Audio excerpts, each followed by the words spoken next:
If you try to bring intimacy back the way most men do, you will fail and you will make it worse.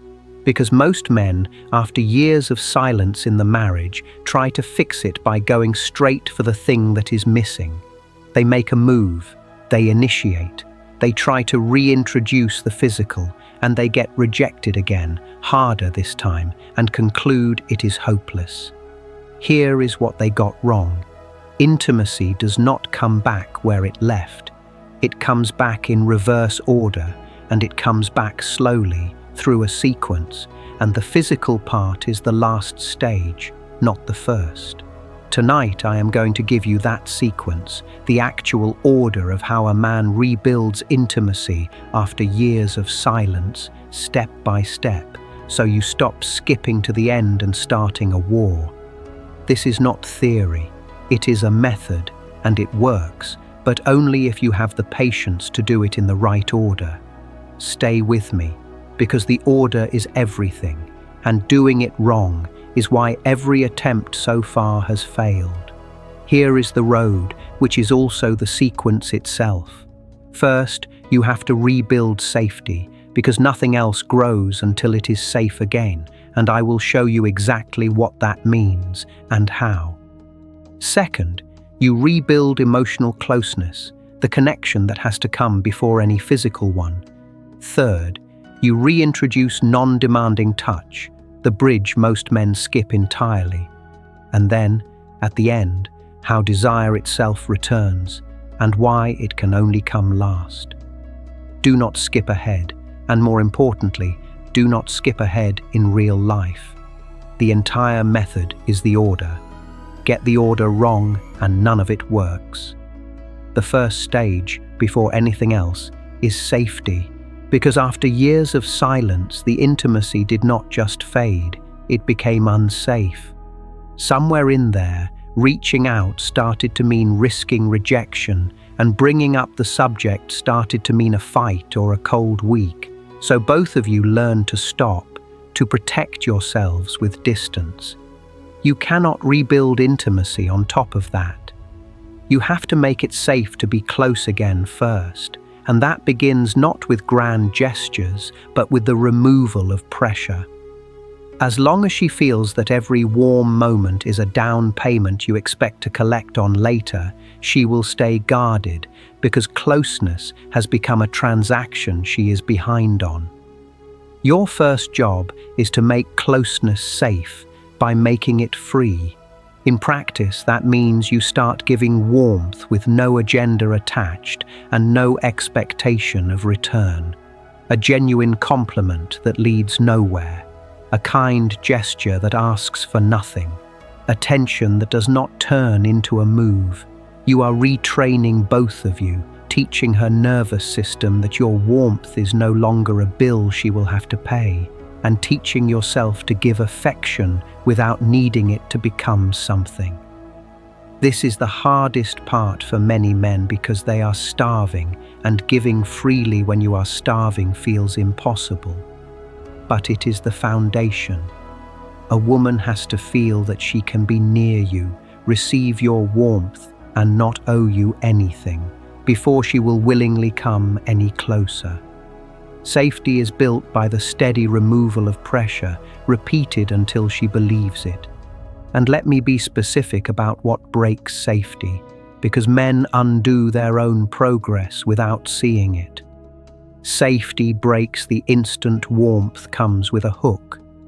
You give a compliment and then wait, visibly, for it to be rewarded, and she feels the weight, and the compliment curdles into a transaction. You do something kind, and then reference it later, keeping score, and the kindness becomes a debt you are collecting. You are warm for 3 days, and then when nothing physical follows, you go cold and sulk, and she learns that your warmth was conditional all along. Every one of these teaches her the opposite of what you are trying to teach, that closeness with you is still unsafe, still a setup. The discipline of this stage is to give and then genuinely let go, over and over, long enough that her guard, built over years, finally begins to lower. It will not lower in a week. It lowers when the pattern has been consistent long enough that her body stops bracing. Your job is to be that consistent for as long as it takes, without keeping score. Once it is safe, the second stage is emotional closeness, and this has to come before anything physical, because for most women, physical intimacy flows from emotional connection, not the other way around. Years of silence did not only end the touching, they ended the talking that was not logistics, the real conversation, the sense of being known by each other. So you rebuild that, deliberately and patiently. You start having actual conversations again, not about the schedule or the bills, but about her inner life, her day, her thoughts, the things you stopped being curious about years ago. And you listen, really listen, without turning it toward yourself or toward the outcome you want. And this is where you also begin to drain the resentment, because emotional closeness cannot rebuild on top of a wall of unspoken grievances. Years of silence bury a great deal on both sides, and some of it has to come up and be heard for the channel to reopen. This does not mean dredging up every old wound in an accusatory pile. It means creating enough safety that the real things can finally be said. And when she says hers, you receive them without defending. And when you say yours, you say them cleanly, as truth and not attack. Every honest thing said and heard without a fight removes a brick from the wall between you. Emotional intimacy is rebuilt in these exchanges, slowly, one real conversation at a time, and it is the necessary ground the physical will later grow from. Rush past this stage, and the physical has nothing to stand on, and you have to be ready for her to be slow or wary or unresponsive at first, because after years of silence, she will not trust the change immediately.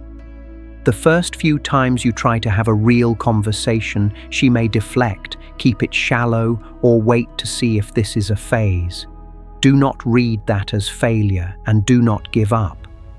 A woman who has spent years learning that emotional openness with you leads nowhere good will test, consciously or not, whether the new version of you is real or temporary. Your steadiness through that testing is itself the message. You keep showing up curious, keep listening without agenda, keep proving that it is safe, and somewhere in there she begins to believe it and opens a little more.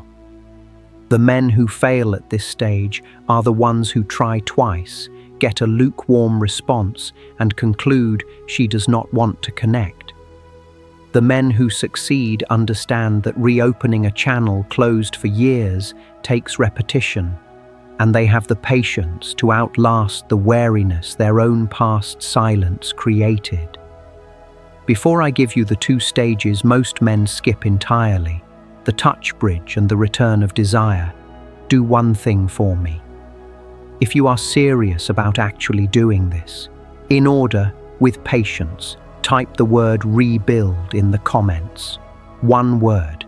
I want you, and every man willing to do this the right way instead of the desperate way, to see how many of us are choosing patience over the move that keeps failing. This works, but only for the men who commit to the order. Stay with me for the part almost everyone gets wrong. The third stage is the one almost every man skips, and skipping it is why the whole thing fails. Between emotional closeness and full physical intimacy, there is a bridge, and the bridge is non-demanding touch, physical contact that carries no expectation of going further. After years of silence, the leap from talking again to the bedroom is too far, and any attempt to make it lands as pressure and collapses the progress. So you do not leap. You build the bridge. You reintroduce small, warm, non-sexual touch, and you let it be complete in itself, going nowhere on purpose. This means a hand on her back, sitting close, a hug that is just a hug and does not become a maneuver, holding hands, the casual physical warmth that a couple loses first and that has to be rebuilt before anything more can return. And the rule that makes it work is absolute. This touch asks for nothing. The moment she senses that your hand on her back is a probe, testing whether tonight is the night, the safety collapses and she pulls away. But when she learns over time that you can touch her warmly with no agenda, that physical closeness with you is once again safe and free, her body begins to relax back toward you. This is how touch comes back, not as a demand met, but as a safety rediscovered. And this stage takes patience, often weeks, and a man starving for more has to hold the line here, because pushing past this bridge too early knocks the whole structure down. And you learn to read her responses and to always move at her pace, one step behind rather than one step ahead. If you rest a hand on her shoulder and she softens into it, that is a green light to keep offering that same small warmth, not a green light to escalate. If she stiffens even slightly, you do not push. You simply ease back to the previous level of closeness that was comfortable, without sulking, without making her feel she failed a test. The whole art of this stage is staying just barely within what feels safe to her and letting that safe zone expand on its own timeline, not yours. A man who treats each small yes as permission to leap will keep triggering the retreat.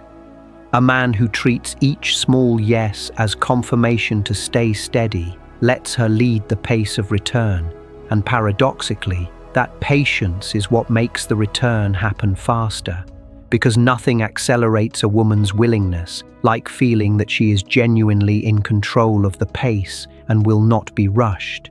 And so to the last stage, the return of desire itself, which can only come now, after safety, after emotional closeness, after the touch bridge is rebuilt. Because desire is not the foundation, it is the flower, and it blooms only when everything beneath it is in place. When she feels safe with you again, connected to you again, physically at ease with you again, desire has the conditions it needs to return on its own, and crucially, it returns as something she moves toward, not something she is asked to provide. You do not even now go back to making the move and hoping. You let the rebuilt closeness do its work, and you let her come toward you, because desire that is drawn out is real, and desire that is pressured is not. And there is a piece of this you must not miss, which is that your own transformation is part of what rekindles it. Through all of these stages, you have been becoming a different man, less pressuring, more present, more emotionally open, steadier, a man who can give without grasping. That man is more attractive than the starving one who kept making the move, and she feels the difference. The rebuild is not only a set of techniques applied to the marriage, it is you becoming someone worth moving toward again, and that change in you is often the real thing that turns the temperature back up, more than any single step. And you should expect it to stall at some point, because it almost always does, and knowing that in advance is what keeps a stall from ending the whole effort. You will have a stretch of real progress, warmth returning, closeness rebuilding, and then it will plateau, or she will pull back for a while, or an old fight will flare and undo what felt like weeks of gain. This is normal. Rebuilding intimacy is not a straight line. It is a series of advances and retreats, and the retreats do not erase the progress. They are part of how it moves. When it stalls, you do not panic, and you do not revert to the old desperate pushing. You hold steady at whatever stage you are in, you keep the safety intact, and you wait for the movement to resume, which it does if the foundation is sound. And if the stalls become a permanent wall, if months of patient, correct effort produce nothing at all, that itself is information worth having, and it may be the point where a couple's therapist becomes the next honest step, someone who can find the obstacle the two of you cannot see. Patience is the engine of this whole method, and patience through the stalls is what separates the men who rebuild their marriages from the men who give up one stage before it would have turned. And let me be honest with you about this whole method, because you deserve the truth and not a guarantee. Done patiently and in order, this is how intimacy genuinely comes back, and it works for many marriages that seemed frozen solid. But it requires two things not every situation has. It requires your patience, real patience, months of it, doing the stages in order without rushing to the end. And it requires that she is willing, somewhere in her, to move toward you when it becomes safe to, because you cannot do this alone. You can only remove every obstacle and make it as safe and inviting as possible. If you do all of it, and she still will not move, then you have learned something you needed to know, clearly, and you have lost nothing but gained the truth. But most of the time, when a man rebuilds the foundation in the right order, with patience, the intimacy that seemed dead was only buried, and it comes back to a marriage made safe enough for it to return. So that is how you bring intimacy back after years of silence. And notice that the physical, the thing you have been missing most, was the very last stage, not the first. Safety, then emotional closeness, then non-demanding touch, then desire returning on its own. That is the order, and the order is the whole method. Stop making the move that keeps failing. Go back to the foundation, rebuild it patiently in sequence, become the steadier man as you go, and let what was buried come back on ground that is finally safe enough to hold it. Subscribe if you want the truth told to you plainly, with real methods and no fairy tales. And remember the word in the comments. Look at how many men are choosing to rebuild it the right way in order, starting now. Alpha Lens mindset. Stay sharp.